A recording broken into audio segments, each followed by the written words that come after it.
And I stand here in this moment, I understand that it was time. So we all have a time in life where we have to challenge ourselves in order to move up, in order to elevate. And you can't be afraid of that. So my next question is, what are the personal challenges that you put yourself up against? You didn't have to do it, but you chose to stay committed to it, and you fulfilled that personal challenge. Personal challenges would have to be financial. Financial because, you have to live your life. And I was taking my entire paycheck and putting it into my craft, into my purpose. So it was this balance of trying to figure out okay, you gotta pay your rent, you gotta pay your car note, but then you have this fiery thing because I wanna do this over here and I'm so passionate about it, so it's just that balance of trying to figure out how do I pursue my passion and my dreams, but still, make sure my electricity's on, you know what I'm saying? So I can't tell you how many times I done sacrificed, you know what I'm saying, and going without and not getting nails done, not getting hair done, and not feeling beautiful as a woman because I knew I needed to take that paycheck to invest in my events or invest into this, you know what I'm saying? So, literally my daughter comes first, and then after that, it's whatever. You know what I mean? Because I knew I was committed to my craft and what I wanted to do and what I needed to fulfill for myself. So it's always been financial, so finally figured it out, you know what I mean? Sponsors, investors, donations, so, but all that just comes with it, learning and trial and error, so it's always been financial. That's right, Clapitup. Mine is being accountable, and honestly, the woman that's here with me, being accountable to my wife. Yes, sir. That's right here front row with me, and that once I to become a man and be accountable to her, it allowed me to be accountable in different other areas in my life. So whoever you are, I would say whoever your business partner is, whoever you are invested in, whatever you're doing, you have to be accountable to that person. And then once you're accountable, I feel you'll be accountable in other areas where you're struggling in life. So mine was being accountable to her, and it's allowing me to be accountable to be consistent, be accountable to my partner Whitney right there, and yeah, it's just allowed me to grow. A personal, how would you phrase the question? What is a personal challenge that you put yourself up against? You didn't have to stay committed to it, but you stayed committed to it. I love how you just, okay. All right. A personal challenge for me was finding my self-identity within this industry. I found that I would compare myself to a lot of women and men in this industry, just trying to figure out all right, what's my niche? What do I like to do? What am I into?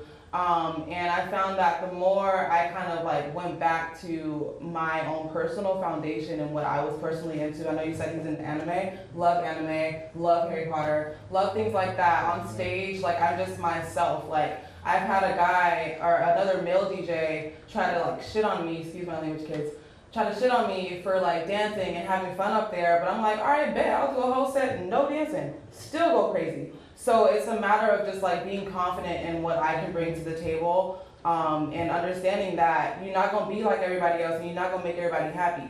Just make yourself happy, and then you're gonna find your tribe. Mm-hmm. Ooh, for me, I would say consistency. That's something that I challenge myself with. Sometimes I'm too inspired for my own good. You know what I mean? And it's I do a lot of different things, and I have so many ideas, and sometimes you can get lost in your own ideas. So I challenge myself kind of to be consistent and focus on, the thing that I feel is my thing, and that's music. And to Bobby's point, me, my wife, shout out my wife over there, she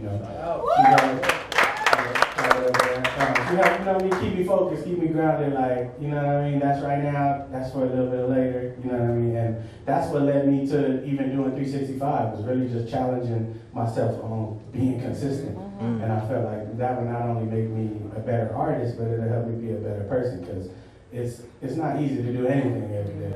You know what I mean? And so let alone make a song and put it out to the world every single day. You know, you got opinions of how good or bad that record is. You got regular life and a lot of different things. So that's probably something that I challenged myself on, and I made sure that I followed that all the way through, and it made me better. Here's the thing, hold on, before you pass it, Mike. He dropped 365 songs in 1 year. Man. A song a day. And I think about how in my life, I don't know how your problems are, but my own problems, my self issue, you know what I'm saying? I don't know if I could drop 365 songs every day. Especially worrying about if people like it or not. So for you to do that, bro, I gotta clap it up for that. A song like that. Mr. 365. Yeah, I think I had a similar challenge to a lot of people. Consistency was a big one, and staying true to myself. When I first tried the social media thing, I would try to do different trends and things like that. But the more I tried to imitate, the worse I did. So when I finally just said, let me own like this quirky, weird dude that I am. Not weirdo, weird.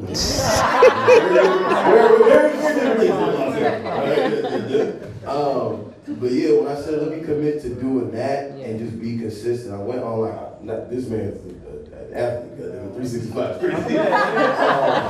I did about a 90 day run where I was putting out 2+ skits a day. Like after the first one popped, because I was like, all right, one thing I learned is, when you do pop, you gotta have a library so that people can stay tapped in and connect. Because the way we consume media, it's like, haha, that's funny, I'm sure, I don't know who you are. Haha, this was hilarious, let me go to your page. So you ain't got nothing else bet. So it's like, I need, when I learn, like, all right, I gotta keep people engaged. Like, I need you to stay on my page 5-10 minutes and go, I forget the skits, I fuck with him. You know what I'm saying? And just getting out of my own way. Because there's times I go through the same emotions anybody go through. Like, man, this sucks, I'm not funny. I don't know how I got here, but I shouldn't have got here. But yeah, just, staying consistent in the process, I think that's one of the biggest ones. That's a beautiful thing right there.